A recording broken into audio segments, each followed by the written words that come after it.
High, কেমন আছো সবাই? আমি রিয়া। চলে এলাম মিয়েন্ডাসে একটা নতুন ভিডিও নিয়ে।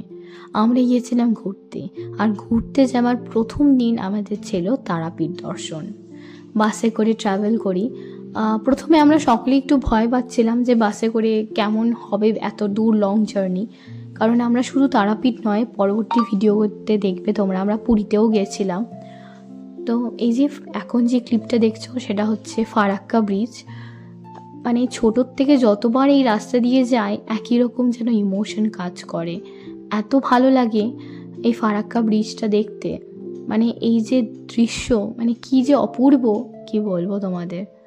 তারপরে মাঝপথে আমরা একটু খাওয়া দাওয়া করে নিই। মাসি বাড়ির থেকে ফ্রাইড রাইস নিয়ে এসেছিলো, আলুর দম, তারপরে তরকা রুটি, সব কিছু খাওয়া দাওয়া করে আমরা আবার তারাপীঠের উদ্দেশ্যে রওনা দিই।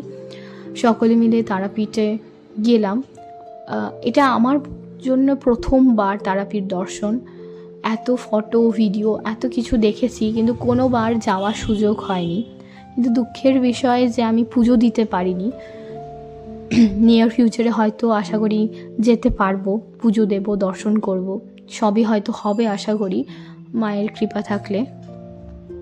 খুব ভালোভাবে এত লোকের সমাগম, আমি দেখে তো পুরো অবাক হয়ে গেছিলাম যে এত লোকের সমাগম হয়।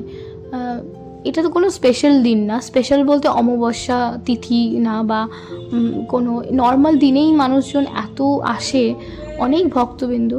খুব দেখে ভালো লাগছিল। আমরা পুরো জায়গাটা ঘুরে ঘুরে দেখছিলাম। তারপরে এই যে মন্দিরের পেছনের দিকে গেলাম, যেখান থেকে নাকি মাছ তুলে মায়ের ভোগে দেওয়া হয়। তারপরে আমরা শ্মশানেও যাই, কিন্তু সেখানে আমি রেকর্ড করি না, কারণ শ্মশানে গিয়ে রেকর্ড করাটা আমার ঠিক মনে হলো না, মানে করাটা উচিত না বলে আমার মনে হয়। তো পুরো জায়গাটা ঘুরে ঘুরে দর্শন করলাম। তারপরে আমরা আমাদের যাত্রা শুরু করি পুরীর উদ্দেশ্যে, কারণ অনেকটা যেতে হবে। তো ঠিক এই 10টার দিকে আমরা পুরীর দিকে রওনা দিলাম। পরবর্তী ভিডিওগুলো আমার পুরী নিয়ে থাকবে। আমার ভিডিওগুলো যদি তোমাদের ভালো লেগে থাকে, প্লিজ লাইক আর কমেন্ট করো। বাই।